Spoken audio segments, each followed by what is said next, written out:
আপনি বলবেন কি না? ওর চোখ পাকানো দেখে শুদ্ধ আবারও হেসে ফেলল। তাতে ছবির রাগ ক্রমাগত বেড়ে চলেছে। শুদ্ধ হাসি থামিয়ে বলল, বলতেই হবে? হ্যাঁ বলুন। শুদ্ধ কেশে গলা পরিষ্কার করে নিয়ে বলল, মানে ঘটনাটা হচ্ছে যে এইটুকুই বলে ছবির দিকে ফিরল সে। চোখে মুখে দুষ্টুমির ছাপ। ছবির প্রায় কেঁদে ফেলার অবস্থা। নাক টেনে বলল, আপনি বলবেন। আচ্ছা বলছি, আগে তুমি শান্ত হও। তোমার নাজরিন ম্যামের বড় বোন আমার পেশেন্ট ছিল। মাঝখানেক আগে একবার আমার চেম্বারে ওনার বোনকে নিয়ে আসেন। কিছুদিন অবজারভেশনও রেখেছিলাম, তারপর আর দেখা সাক্ষাৎ হয়নি। আজকে আমাকে দেখে উনি পরিচয় দিলেন। প্রথমে মনে করতে পারেনি, পরে ডিজিজ হিস্ট্রি শুনে মনে পড়ল। গ্রিয়ার ডিজিজ, ক্রুজফেল্ড জ্যাকব ডিজিজ। বাংলাদেশে এটি ম্যাটকাও নামে পরিচিত। গরুর পচা মাংস খেলে এই রোগ হয় বলে ধারণা করা হয়। এখন কেমন আছে ওনার বোন? বললো তো ভালো আছে। তারপর কিছুক্ষণ ছবি চুপ করে রইল। শুদ্ধ প্রশ্ন শুনে ওর দিকে তাকালো। আপনার কি আর কিছু জানার আছে মিসেস ইফতেখার? শুদ্ধর মুখে মিটিমিটি হাসি, দৃষ্টি ছবির দিকে। লজ্জা সামলাতে বাইরের দিকে দৃষ্টি দিল ছবি। সত্যি সে কেন এত বাচ্চামো করলো? নাজরিন ম্যাম তো শুদ্ধর পরিচিত হতেই পারে, এমন রিয়েক্ট করার কি আছে? ভার্সিটির কাছাকাছি একটা রেস্টুরেন্টে শুদ্ধ গাড়ি পার্ক করে। রেস্টুরেন্টের ভেতরে ঢুকলো ওরা। ছবিকে কে জিজ্ঞেস করে খাবারের অর্ডার দিয়ে দিল শুদ্ধ। বোঝাই যাচ্ছিল তার ভীষণ খিদে পেয়েছে। 5 মিনিটের ভেতর খাবার চলে এসেছে। সেই set menu, fried rice, chicken curry, কাবাব, ভেজিটেবল আর সফট ড্রিঙ্কস। খাওয়ার সময় ছবি আর চোখে একটু পরপর শুদ্ধকে দেখছে। শুদ্ধ চোখ পড়তেই বলল, কি হলো ছবি, খাচ্ছ না কেন? খাবার ভালো লাগছে না? কই না, খাচ্ছি তো। তাড়াতাড়ি শেষ করো, তোমাকে নিয়ে এক জায়গায় যাবো। কোথায়? খাওয়া শেষ করে বলে। ছবি মাথা নাড়িয়ে সায় দিল। খেতে খেতে ছবিকে বাসার কথা বলল শুদ্ধ। বাসায় আনোয়ারা বেগম নেই। শুদ্ধর এক চাচার বাসায় গেছেন ওনার অসুস্থ স্ত্রীকে দেখতে। উপল গতকাল অফিসের কাজে ঢাকার বাইরে ফিরতে ফিরতে আজকে সন্ধ্যা হয়ে যাবে। বাসায় মেহমান এসেছে। নিহাল ভাই আর ওনার স্ত্রী এসেছেন যারাকে ডাক্তার দেখাতে। সপ্তাহখানেক রয়েছে এসেছে। জারার শ্বাসকষ্ট। শুদ্ধ পরিচিত এক ডাক্তারকে দেখাতেই ওনাদের ঢাকায় আসা। ডাক্তার দেখানো হলেই চলে যাবেন। যারা স্কুলের অ্যাডমিশন আছে আর টুকটাক কথাবার্তা হলো দুজনার। খাওয়া শেষে বিল পে করে ছবিকে নিয়ে বেরোলো শুদ্ধ। গাড়িতে উঠে ছবি বলল, কোথায় যাচ্ছি আমরা? বাসায়। আপনি যে বললেন আমাকে নিয়ে কোথায় যাবেন? নাহিদের বিয়ে, তোমাকে নিয়ে যেতে বলেছে। ওদের গ্রামের বাড়ি কুমিল্লা। আমরা কালকে সকালে রওনা দেব। আজকে যাবো ভেবেছিলাম, কিন্তু টায়ার্ড লাগছে প্রচণ্ড। নাহিদের বাড়িতে যেতে হবে শুনেই ছবির অস্বস্তি হচ্ছে। সরাসরি না হোক, নাহিদ যে ছবিকে বিয়ে করার প্রস্তাব দিয়েছিল সে কথা তো ছবির অজানা নয়। ওকে অন্যমনস্ক দেখে শুদ্ধ বলল, অকওয়ার্ড ফিল করার কিছুই নেই ছবি। তুমি আমার স্ত্রী হিসেবে সেখানে যাচ্ছ, সো বি ইজি। কালকে কখন যাচ্ছি আমরা? ভোরবেলায়। বাসায় পৌঁছে ছবি নিহালয় তার স্ত্রীর সাথে দেখা করলো। কুশল বিনিময় করে ওয়াশরুমে ঢুকলো ফ্রেশ হতে। অনু এসে তাড়া দিয়ে বের করলো। গোছ গাছের ব্যাপার আছে, তাই আগে থেকে সব রেডি করে রাখতে বলল। বিয়েতে কী পরবে সেটাও ঠিক করতে হবে। শাড়ি পরার পরামর্শ দিল। ছবি দ্বিধা দ্বন্দ্বে থাকলে শেষমেশ শাড়ি পরারই সিদ্ধান্ত নিল। পরের দিন সকালে খুব ভোরে ঘুম থেকে উঠল ছবি। সাবান নিয়ে বেরিয়ে আলমারি থেকে শাড়ি বের করে নিল। রূপালি রঙের হাই নেকের ফুলহাতা ব্লাউজের সাথে মিষ্টি কালারের বেনারসি কাতানের শাড়ি। শাড়িটা পরে বেরোতেই অনুর হাসি শুরু হলো। হাসতে হাসতে বলল, তুই তো কুচি উল্টো দিকে দিয়েছিস। ছবি বুঝতে পারলো না কুচির আবার উল্টো সিধা দিক থাকে নাকি। আয় আমি পরিয়ে দিই। অনু শাড়ি পরিয়ে দিচ্ছিল ছবিকে। শাড়ির আঁচল বুকের ওপর ছড়িয়ে দিয়ে কুচি দিচ্ছিল। এমন সময় শুদ্ধ এসে ভেতরে ঢুকলো। যারা তার চশমা নিয়ে দুষ্টুমি করছিল সেটা খুঁজতেই ঘরে ঢুকেছিল সে। ভাবি আমার বাকি কথাটা শেষ করতে পারেনি সে। ছবিকে এই অবস্থায় দেখে দ্রুত বেরিয়ে গেল। ছবির লজ্জায় মাথা নিচু করে ফেলল। অনু মুখ টিপে হাসছে। একটু পর যারা এসে বলল, চাচুর চশমা দিতে বলেছে। অনু হেসে কুটি কুটি হয়ে বলল, তো চাচুকে গিয়ে বল নিজে এসে নিয়ে যেতে। আহা, আপু কি শুরু করলে তুমি? যারা এক দৌড়ে বেরিয়ে যেতে নিলে ছবি আটকে দিল। শুদ্ধ চশমাটা ওর হাতে পাঠিয়ে দিল। শাড়ি পরানো শেষে অনু সুন্দর করে ছবিকে সাজিয়ে দিল। সাজগোজ শেষে ড্রয়িং রুমে এসে দেখলো শুদ্ধ সোফায় বসে কথা বলছে। তার কোলে বসে যারা গেমস খেলছে। অনু এগিয়ে গিয়ে বলল, ছবি রেডি শুদ্ধ? শুদ্ধ ফোনে কথা বলা অবস্থাতেই ওর দিকে তাকালো। অনুর পাশে ছবি দাঁড়িয়ে আছে। শুদ্ধ ফোন কেটে হাসি মুখে উঠে দাঁড়ালো, বলল, রেডি? আর কিছু বাকি নেই তো? অনু বলল, একেবারেই রেডি, আর কিছু বাকি নেই। কেমন লাগছে ওকে? শুদ্ধ ছবির দিকে তাকালো। পকেট থেকে রুমাল বের করে ছবির কপালের ঘাম মুছে দিল। ঠোঁটের কোণে মিষ্টি হাসি ফুটে উঠেছে তার। ওর সেই হাসিতে এক ঝলক চাহনিতে সেই পবিত্র মুগ্ধতা ছিল। তার কাছে পৃথিবীর অন্য যে কোনো নিশাত দৃষ্টি হার মানায়। এক মুহূর্তেই বসন্তের মাধুরী মেশানো শিরশির বাতাস এসে ছুঁয়ে দিল ছবির সমস্ত শরীরের প্রতিটি রক্তকণা অনুভব করলো সেই পবিত্রতা। শুদ্ধ পকেটে রুমাল ঢুকিয়ে নিয়ে বলল, এসো। তারপর অনুকে উদ্দেশ্য করে বলল, আসছি ভাবি। অনু হাসি মুখে বলল, এসো। যারা এখনো গেমস খেলায় ব্যস্ত। খুব মনোযোগ দিয়ে খেলছে সে। শুদ্ধ একটু ঝুঁকে জারার গালে একটা চুমু খেয়ে বলল। আসি মামনি। প্রত্যুত্তরে যারা তার নরম তুলতুলে বাচ্চা বাচ্চা হাত দুখানা দিয়ে শুদ্ধর গলা আঁকড়ে ধরল। শুদ্ধ আরেকটু ঝুঁকে ওর হাতের ওপর হাত রেখে বলল, আসার সময় তোমার জন্য কি আনবো? যারা ওর গালে চুমু খেয়ে কানে কানে কি বলল শোনা গেল না। শুদ্ধ হেসে উঠে বলল, আচ্ছা ঠিক আছে। সকাল 11:30টায় ওরা নাহিদদের বাড়িতে পৌঁছালো। নাহিদের বিল্ডিংয়ের সামনের উঠোনে প্যান্ডেল করা হয়েছে। প্যান্ডেলের সামনেই নাহিদ, মৌনতা, সালমান, মেহেদির সাথে দেখা হয়ে গেল। নাহিদের দাদুর ইচ্ছেতে বিয়ের অনুষ্ঠান গ্রামের বাড়িতে করা হচ্ছে, সেজন্যই সকলের আশা গ্রামে। গ্রামের বাড়িতে বিয়ে মানে বিরাট হইচই ব্যাপার। সব কিছু আত্মীয় স্বজন বন্ধু বান্ধবদেরই করতে হয়। ক্যাটারিংয়ের লোকজন থাকলেও খাওয়ার অনুষ্ঠানে আত্মীয় স্বজন সবাই সামিল হয়। তাই নাহিদ, মেহেদি, সালমান সবাই হাতে হাতে কাজে লেগে পড়েছে। ছবিকে মৌনতার সাথে ভেতরে ঢুকিয়ে দিয়ে শুদ্ধ ব্যস্ত হয়ে পড়ল। যাওয়ার সময় মৌনতার ঝুঁটি ধরে টেনেও দিল। মৌনতার আগে গলায় বলল, তোর বউ কিন্তু আমার হেফাজতে, মনে রাখিস। শুদ্ধ ছবির দিকে তাকিয়ে একটা মুচকি হাসি দিয়ে বেরিয়ে গেল। মুক্তা ছবিকে দেখে প্রায় চিৎকার দিয়ে বলল, ছবি, তোমাকে তো দারুণ লাগছে, একেবারে পুতুল গিন্নি। ছবি মুচকি হাসি দিয়ে বলল, আপনাকেও খুব সুন্দর লাগছে, মুনা আপুকেও। মৌনতা ভ্রু নাচিয়ে বলল, আমাদের কথা বাদ, শাড়িতে তোমাকে দারুণ মানিয়েছে। এই জন্যই তো বলি, শুদ্ধ আমাকে পাত্তা দেয় না কেন। ছবির চিবুক তুলে ধরে মিষ্টি হেসে বলল, এমন টুকটুকে বউ থাকলে কি আর অন্যর দিকে মন যায়? এই ছবি, শুদ্ধ তোমাকে রোজ কয়টা চুমু খায় বলো না? মুক্তা দুষ্টু হাসি দিয়ে বলল, কি অসভ্য রে তুই মুনা। ও বুঝি এখন তোকে বলবে যে ওর বড়কে কয়টা চুমু খায়? বলে কি হয়? মেহেদি এদিক দিয়েই যাচ্ছিল। মৌনতার কথা শুনে ওকে ধমকে উঠে বলল, কি সব উল্টাপাল্টা কথা বলছিস তুই? বেচারি তো লজ্জায় লাল হয়ে গেছে। তুই তোর কাজে যা। শুদ্ধ শুনলে তোর খবর আছে। ওর কাছে নেই বলে তুই তার বউকে এভাবে জ্বালাবি? আমি গিয়ে এক্ষুনি বলছি। মুক্তা হাসতে হাসতে বলল, যতই হোক ক্রাশের বউ তো, তাই জ্বলছে।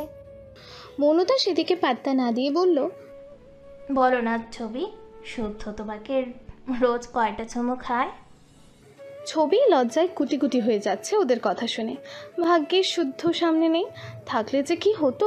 ছবি তো লজ্জা মরেই যেত। মুক্তা ছবির অবস্থা দেখে হেসে উঠে বলল, ছাড়বো না, বিচারিকে আর লজ্জা দিস না।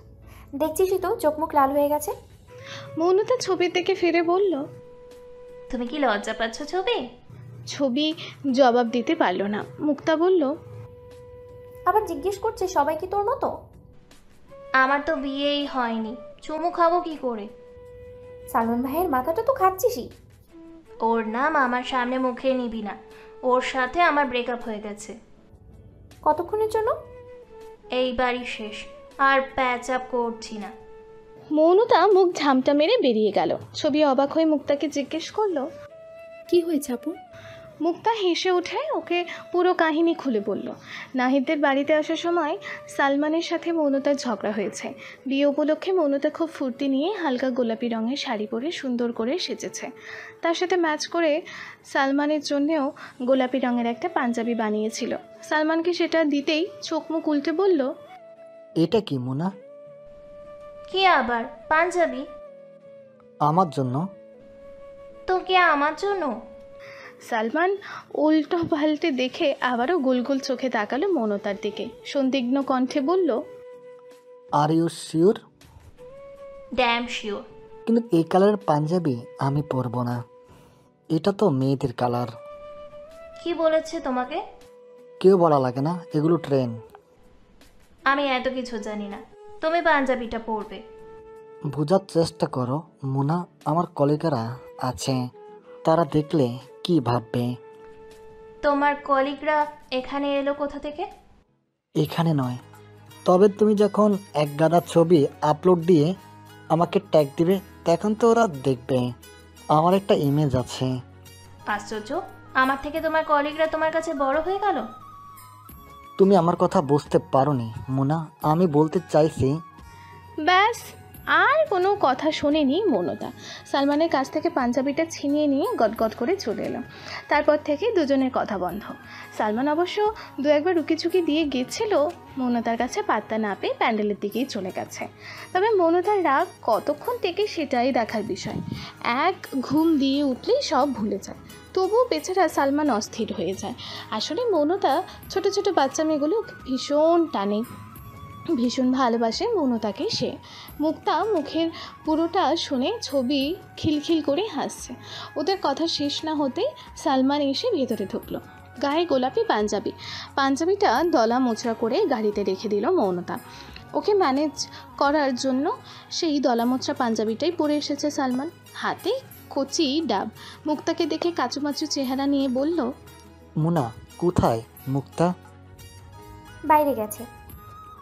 কই বাইরে তো দেখলাম না। আমি তো বাইরে থেকেই এলাম, ওর জন্য অনেক কষ্টে ডাব জোগাড় করেছি, নাইটদের গাছের কুচি ডাব। ডাব কি আপনি পেরেছেন ভাইয়া? সালমান কিছু বলার জন্য মুখ খুলছিল, মৌনতা এসে ভেতরে ঢুকলো। সালমানকে দেখে উল্টো দিকে মুখ ফিরিয়ে বেরিয়ে গেল। সালমান ডাব হাতে নিয়ে ওর পেছনে পেছনে ছুটলো। ছবি আর মুক্তা একসঙ্গে হেসে দিল ওদের কাণ্ডে। আসার পর থেকে আর শুদ্ধর দেখা পায়নি ছবি। কোনার একটা রুমে বসে আছে সে। বসে থাকতে থাকতে ঝিমুনি ধরে গেছে। সেই সকাল 6:30টায় রওনা দিয়েছে, উঠতে হয়েছে আরও আগে। ঘুমের রেশ নিয়ে বসে রইল সে। এদিকে লোকজনের আসা যাওয়া কম। সামনের রুমগুলোতে মেহমানরা জোট বেঁধে গল্প করছে, তাদের হাসি ঠাট্টার আওয়াজ এখান পর্যন্ত আসছে। মৌনতা বিভিন্ন পোজে ছবি তুলছে আর একটু পরপর ডিলিট করছে, আবারও তুলছে আবারও ডিলিট করছে। মেয়েটা খুবই শৌখিন আর বাচ্চা স্বভাবের। সালমানের হচ্ছে এখনও হয়নি, সুন্দর সুন্দর ছবিগুলো ডিলিট করে দিচ্ছে। ছবি চুপচাপ বসে ওকে পর্যবেক্ষণ করছে। মুক্তা খাটের ওপর শুয়ে আছে, শরীর ভালো নেই তার। গতকাল রাতেও জ্বর এসেছিল। 5 মাসের অন্তঃসত্ত্বা সে। শরীর ভারী হয়ে এসেছে। হই হট্টগোল একদম সহ্য হয় না। হইচই থেকে বের করে এনে নাহিদ ওকে এই রুমে শোয়ার ব্যবস্থা করে দিয়েছে। একটু পর নাহিদের মা নাহারা সুলতানা হাতে নাস্তার ট্রে নিয়ে নাহিদের ভাবি শায়লাকে নিয়ে ভেতরে ঢুকলেন। ওদেরকে উদ্দেশ্য করে বললেন, চারিদিকে ঝামেলার জন্য তোদের খোঁজ খবর নিতে পারছি না মা, কিছু লাগলে অবশ্যই আমাকে বলবে। আসলে নাহিদের বাবা গোলমাল পাকিয়ে ফেলেছে, 2 দিনে অনুষ্ঠান করলে এমন ঝামেলা হতো না। আমি বারবার করে বলেছিলাম এক ভাগে গ্রামের সবাইকে, আরেক ভাগে আত্মীয় স্বজনদের খাওয়ানোর ব্যবস্থা করুন, তাহলে আর ঝামেলা হবে না। আমার কথা কানেই নিল না, এখন দৌড়াদৌড়ি কাণ্ড। এত মানুষ একদিনে সামলানো যায়? নাহিদের বড় ভাবি শায়লা ওদেরকে নাস্তা আর শরবত সার্ভ করলো। কাজের চাপে বেচারির সুন্দর মুখটা কালো হয়ে গেছে। এতগুলো লোকের আতিথেয়তা করা তো চারটেখানে ব্যাপার নয়। তবু মুখে হাসি রেখে ওদের সঙ্গে কুশল বিনিময় করলো। এর মধ্যেই নাহিদের ফুপাতো ভাই হন্তদন্ত হয়ে ছুটে এসে হাঁপাতে হাঁপাতে বলল, মামি, মামা আপনাদের ডাকছে, তাড়াতাড়ি যেতে বলেছেন। ব্যস্ত হয়ে বেরিয়ে গেলেন নাহার বেগম আর শায়লা। যাওয়ার সময় বারবার করে বলে গেলেন নাস্তা করে নিতে, আর কোনো অসুবিধা হলে ওনাদেরকে খবর দিতে। ওনারা চলে গেলে ছবি উঠে গিয়ে মুক্তার পাশে বসলো। মৃদু স্বরে ডাক দিল, আপু। ছবির ডাক শুনে চোখ খুলল মুক্তা। মিষ্টি হেসে বলল, কিছু বলবে ছবি? না মানে নাদিম ভাইয়ার বউকে তো দেখলাম না। পার্লার থেকে আসেনি বোধহয়। উনি কি ডাক্তার? হ্যাঁ, আমাদের জুনিয়র ব্যাচ, গাইনোকোলজিস্ট। ও, ছবি একটু থেমে আবারও জিজ্ঞেস করলো, আপনারা কি সকালে এসেছেন? হ্যাঁ। হলুদে আসেননি? মুক্তা মুচকি হেসে বলল, এখন তো শুধু বৌভাত হচ্ছে, মূল অনুষ্ঠান ঢাকায় গিয়ে করবে। নাহিদের দাদুর ইচ্ছেতেই ওর বাবা এখানে বৌভাতের আয়োজন করেছে। তাহলে বিয়ে? বিয়ে আজকেই হবে, তবে গ্রামের বাড়িতে বিয়ে হওয়ার কারণে ওদের অনেক আত্মীয় স্বজন আসতে পারেনি, তাই ঢাকায় গিয়ে বড় করে অনুষ্ঠান করা হবে। নাহিদের বাবা তো টাকা পয়সার অভাব নেই, নাহিদ আবার পরিবারের ছোট ছেলে, তাই বেশ জমজমাটভাবেই আয়োজন করেছে। ও, ওদের কথার মাঝখানে মেহেদি এসে ঘরে ঢুকলো। মুক্তার খোঁজ নিতে এসেছে সে। ছবি উঠে সরে বসলো। মুক্তা আধা শোয়া হয়ে উঠে বসে বলল, ওদের কি অবস্থা? মেহমানদের খাওয়া শেষ? মেহেদি ওর কপালে হাত দিয়ে জ্বর আছে কিনা চেক করতে করতে বলল, আরে না, গ্রামের লোকজনই তো এখনো শেষ হয়নি, আত্মীয় স্বজন সব রয়ে গেছে। তোমার কি খিদে পেয়েছে? কিছু খাবে? না, একটু আগে খালাম্মা আর শায়লা ভাবি এসে নাস্তা দিয়ে গেছেন। আমার খেতে ইচ্ছে করছে না, তুমি আমাকে নিয়ে এত ব্যস্ত হও না, আমি ঠিক আছি। ওদিকে যাও, আঙ্কেল বোধ হয় ঝামেলা পাকিয়ে ফেলেছে। আর বলো না, আমার তো মনে হচ্ছে সন্ধ্যের আগে খাওয়া দাওয়ার পর্ব সারতে পারবে না। শুনেছি আমি, বউ কি এসে গেছে? আসেনি বোধ হয়। কেন? না, এমনি ছবি দেখতে চাইছিল। না, এখনো আসেনি। ঠিক আছে, আমি গেলাম। মেহেদি বেরোনোর সময় ছবি ওর পেছন পেছন বেরোলো। বারান্দার কাছে এসে ডাক শুনে পেছনে তাকালো মেহেদি। ছবি ইতস্তত করে বলল, কিছু বলবেন ভাবি? ইয়ে মানে উনি কি প্যান্ডেলে? মেহেদি ঠাট্টার সুরে বলল, উনিটাকে? না মানে শুদ্ধ ভাইয়া। মেহেদি ফ্যাল করে ছবির দিকে তাকিয়ে রইল কিছুক্ষণ। খানিক বাদে হো হো করে হেসে দিয়ে অবাক কণ্ঠে বলল, শুদ্ধ কি? ছবি লজ্জায় জিভ কাটলো। ইতস্তত করে বলল, আপনার বন্ধু।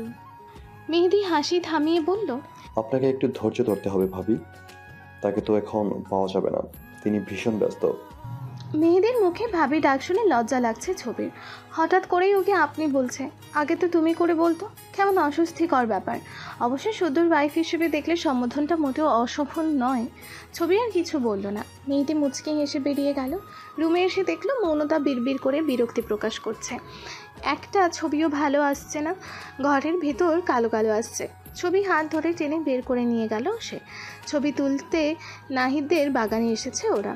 ইতোমধ্যে শখানেক তুলেও ফেলেছে মৌনতা। প্যান্ডেলের দিকে চোখ পড়লে ছবি, ভীষণ হাসি পাচ্ছে তার। বর মানে নাহিদ প্যান্ডেলে ব্যস্ত, হাতে মাংসের বাটি, টেবিলে টেবিলে সবাইকে মাংস সার্ভ করছে। আশেপাশে তাকাতে শুদ্ধকে দেখলো, তারও একই অবস্থা।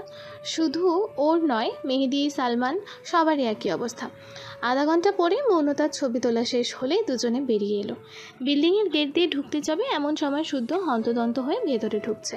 তার পরনে সাদা পায়জামা, পাঞ্জাবির বুকের কাছে সোনালি পাথরের কাজ করা, হাতাটা কোনোই পর্যন্ত গোটানো, ঘামে ভিজে পাঞ্জাবি একেবারে গায়ের সাথে মিশে আছে। ভেতরে স্যান্ডো গেঞ্জি বোঝা যাচ্ছে। পাঞ্জাবির পেছন দিকে কোমরের কাছে খানিকটা ভাঁজ পড়েছে, তাতে ওর চমৎকার স্বাস্থ্য বেশ ভালোভাবেই ফুটে উঠেছে। ওরা এগিয়ে যেতেই শুদ্ধ বেরোলো।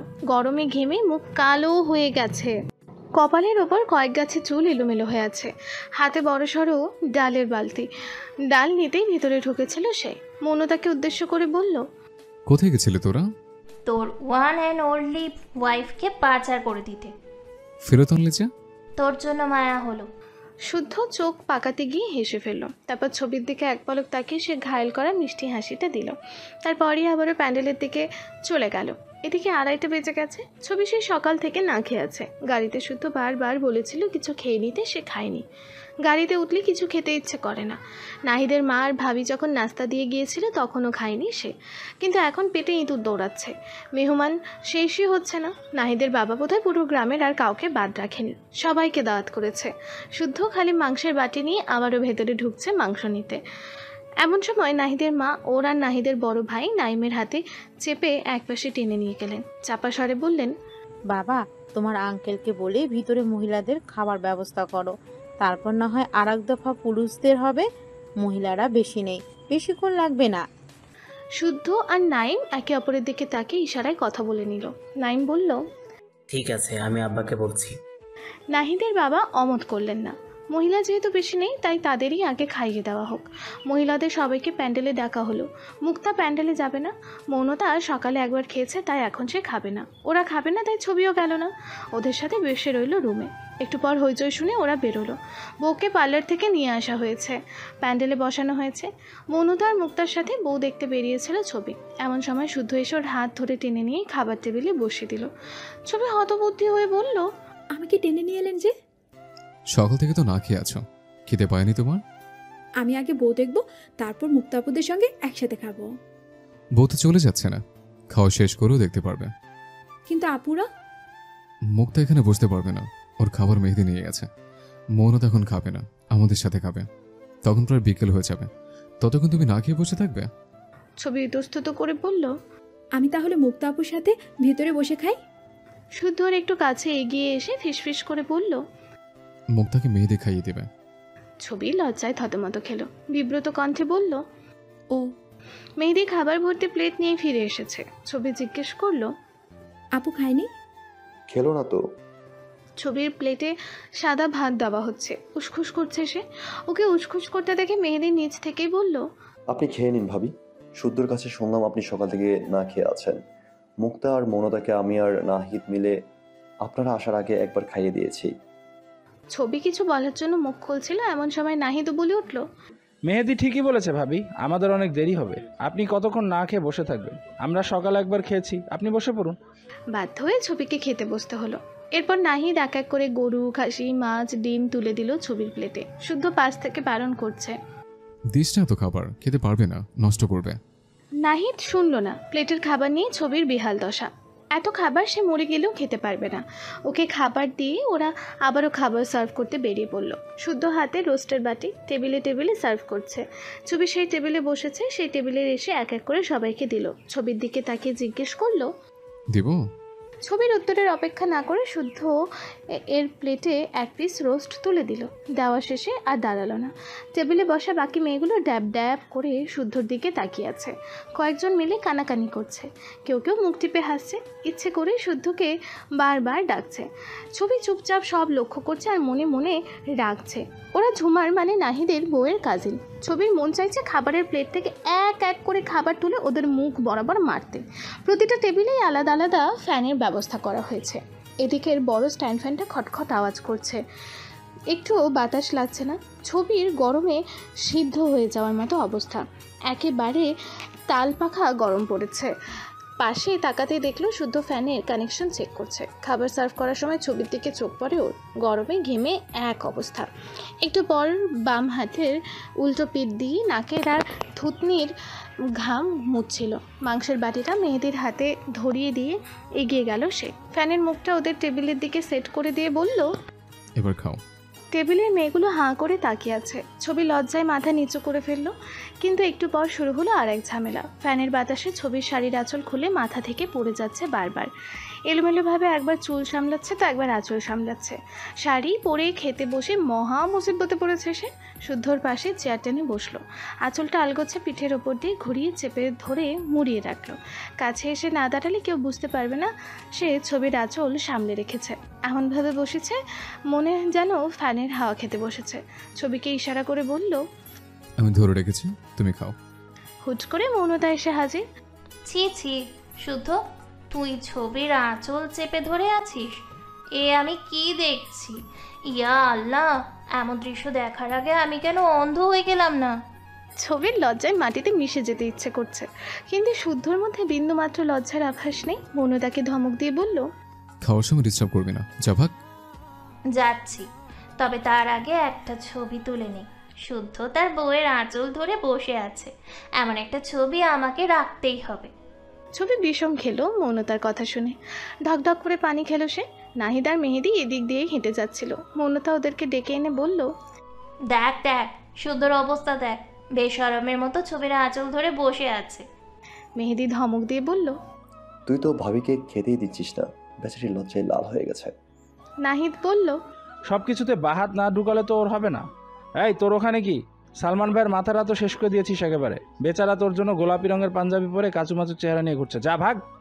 শুদ্ধ বলল, যা না, এবার সালমান ভাইয়ের কাছে যা, কেন বিরক্ত করছিস? মনতা ভিলেনের মতো হেসে বলল, ভালোবাসা, বুঝলি না রে পাগলা, এটা হলো ভালোবাসা। ওর বলার ধরনে শুদ্ধ সহ বাকিরা সবাই হেসে ফেলল। শুদ্ধ হাসি থামিয়ে কপট রাগ দেখিয়ে বলল, আমি 1 থেকে 2 গুনবো, এর ভেতরে তুই এখান থেকে না গেলে ডালের বাটিতে তোর মুখ চুবিয়ে দিব, বলে দিলাম। বউ পেয়ে গার্লফ্রেন্ডকে ভুলে গেলি? যা থাক, তুই তোর বউ নিয়ে, আমি গেলাম। শুদ্ধকে ভেংচি কেটে বেরিয়ে গেল সে। ওকে দেখতে পেয়ে সালমান ডালের বালতি রেখেই ছুটল ওকে ধরার জন্য। নাহিদের বিয়ের পর ছবির সেমিস্টার ফাইনাল শুরু হয়ে গেল। টানা 1.5 মাস পরীক্ষা নিয়ে ঝামেলার পর আজকে বাসায় এসেছে সে। একা আসেনি, শুদ্ধ ওকে বাসায় নামিয়ে দিয়ে চেম্বারে ফিরে গেছে। সে এখনও ফেরেনি। ইদানিং চেম্বারে রোগীর ঝামেলা বেশি। ফিরতে ফিরতে রাত হয়ে যায়। ছবি সারাদিন অধীর আগ্রহে বসেছিল কখন শুদ্ধ আসবে। অস্থির লাগছে ওর, সারাক্ষণ এই দিক ওই দিক পায়চারি করছে। অবশেষে ক্লান্ত শরীরে সন্ধ্যের দিকে ফিরল শুদ্ধ। ফ্রেশ হয়ে কফি খেতে খেতে ল্যাপটপ নিয়ে বসতেই ফোন বেজে উঠল। একটু আগে তার এক ছাত্র ফোন করেছে। ছেলেটা এবছরই MBBS ফাইনাল প্রফ পাশ করেছে। আগামীকাল ইন্টার্নি জয়েন করার কথা, কিন্তু রেজিস্ট্রেশন নিয়ে কি ঝামেলা হওয়ায় বেচারা জয়েনিং আটকে গেছে। ভয়ে অস্থির হয়ে শুদ্ধর কাছে ফোন করেছে। শুদ্ধ এই ব্যাপারে আগেই হায়ার অথরিটিতে মেইল পাঠিয়েছিল। শুদ্ধ ওর নয়, আরও বেশ কয়েকজন ছাত্রছাত্রীর রেজিস্ট্রেশন নিয়ে একই ঝামেলা হয়েছিল। আগামীকালই তাদের মেসেজ পাঠিয়ে জয়েনিং কনফার্ম করবে হায়ার অথরিটি। ফোন রেখে উঠতেই রাতের খাবারের জন্য ডাকতে এলো অনু। রাতের খাবার খেয়ে ড্রয়িং রুমে বসে কিছুক্ষণ গল্প করলো শুদ্ধ আর উপল। আনোয়ারা বেগম ঘুমের ট্যাবলেট খেয়েছেন, তাই তিনি খাওয়ার পরেই শুতে চলে গেছেন। ছবি অনুর ঘরে গিয়ে বসলো। অনুপলাকে ঘুম পাড়াচ্ছে। ছবিকে ইতস্তত করতে দেখে বলল, কিছু বলবি ছবি? ছবি লজ্জায় আরক্তিম হয়ে গেছে। অনুর হঠাৎ লজ্জা পাওয়ার কারণ বুঝতে না পেরে আবারও জিজ্ঞেস করলো, কী রে ছবি, কিছু বলবি? আপু, তুমি কি আমাকে শাড়ি পরিয়ে দিতে পারবে? কেন, কোথাও যাবি? ছবি জবাব দিতে পারল না। লজ্জায় তার গলা আটকে আসছে। নিরুত্তরভাবে বসে রইল। অনু বোনের মুখের দিকে তাকালো। গাল দুটো লাল হয়ে আছে, চোখের পাতা কাঁপছে। এক হাতের মুঠোয় অন্য হাত ঢুকিয়ে কচলাচ্ছে। অনু হাসলো। বোনের হাতের উপর হাত রেখে বলল, দাঁড়া, অনুপলা ঘুমিয়ে গেছে, আমি আসছি, তুই আম্মার ঘরে গিয়ে বস। আমার লজ্জা লাগে। কিচ্ছু হবে না, তুই যা, আমি আসছি। না, তুমিও চলো। অনুপলাকে ঘুম পাড়িয়ে দিয়ে ছবিকে নিয়ে আনোয়ারা বেগমের ঘরে গেল অনু। তিনি শোয়ার প্রস্তুতি নিচ্ছিলেন। ওদের দুজনকে দেখে ভ্রুকুচকে বললেন, কি ব্যাপার? অনু মুখ টিপে হাসছে। ছবি লজ্জায় মাথা নিচু করে আছে। আনোয়ারা বেগম অনুর হাসির কারণ বুঝতে পারলেন না। কড়া গলায় বললেন, কি ব্যাপার বড় বৌমা, তুমি হাসছো কেন? আম্মা, ছবি শাড়ি পরবে। আনোয়ারা বেগম প্রথমে বুঝতে পারলেন না। অনুর মুখের দিকে চেয়ে রইলেন। ব্যাপারটা বোধগম্য হতেই উনি লজ্জায় মুখ ফিরিয়ে নিলেন। অনুর কাণ্ডজ্ঞান দেখে হতবাক হলেন। শাশুড়ির সামনে অনু এমন কথা বলছে কি করে? ধমকে উঠে বললেন, বড় বৌমা, তোমার কি আক্কেল আন্দাজ কিছুই নেই? ধমক খেয়ে ছবি চুপসে গেল, কিন্তু অনু দমল না। আনোয়ারা বেগমকে ছবির চাইতে বেশি চেনে সে। বলল, কেন, কি হয়েছে আম্মা? আমি ভাবলাম আপনি খুশি হবেন। আনোয়ারা বেগম ধুমকে বের করে দিলেন ওদের দুজনকে। অনু হাসতে হাসতে গড়াগড়ি খাচ্ছে। ছবির রাগে দুঃখে অভিমানে বলল, তুমি আমার সাথে এমন করতে পারলে আপু? অনুর হাসি থামছে না। ছবি আহত কণ্ঠে বলল, আম্মা কি ভেবেছেন? লজ্জে আমার মাথা কাটা যাচ্ছে। অনু হাসি থামিয়ে বলল, শোন বোকা, তুই আম্মাকে জানিস না, আমার ভেতরে ভেতরে খুব খুশি হয়েছে। বড় বউ হিসেবে এটা তো আমার দায়িত্ব। ওনার ছোট ছেলের বউয়ের যে সুমতি রয়েছে সেটা আমি ওনাকে জানাবো না? তোমার লজ্জা করছে না? না, করছে না। আমার বিয়ের পর উপরের চাচাতো ভাইয়ের বউয়েরা আমাকে নিয়ে মজা করছিল। আমি ভেবেছিলাম আমার ছোট জায়ের সাথে মজা করব। তুই আমার বোন হলেও আমার একমাত্র হ্যান্ডসাম দেবরের বউ, তাই একটু মজা তো করতেই পারি। ছবি হাঁ করে অনুর মুখের দিকে চেয়ে রইল। অনু এখনো হাসছে। হাসি থামিয়ে বলল, আয়, তোকে শাড়ি পরিয়ে দিই। দেবর মশাই ঘুমিয়ে পড়লে তো সমস্যা। ছবি সরে গিয়ে বলল, আচ্ছা, আর বলবো না, আয়। শাড়ি পরানো শেষ। আয়নায় নিজেকে দেখলো ছবি। অনু প্রশংসিত কণ্ঠে বলল, খুব সুন্দর লাগছে তোকে। লাল খয়েরি একটা জামদানি শাড়ি লাল ব্লাউজের সাথে ম্যাচিং করে পরেছে। পরিয়ে দিয়েছে ছবিকে। সুন্দর করে ওর ঈষৎ কোকড়ানো চুলগুলো খোপা করে দিয়েছে। মুখে হালকা মেকআপ, মাথায় ঘোমটা টেনে দিল অনু। সবশেষে ছবি হাতে দুগাছি চিকন চুড়ি আর গলায় স্বর্ণের একটা পাতলা চেন। তাতেই ওকে অসম্ভব সুন্দর লাগছে। বউ রকমের সুন্দর। অনু দুষ্টু হেসে বলল, হাই চল তোকে ঘরে দিয়ে আসি।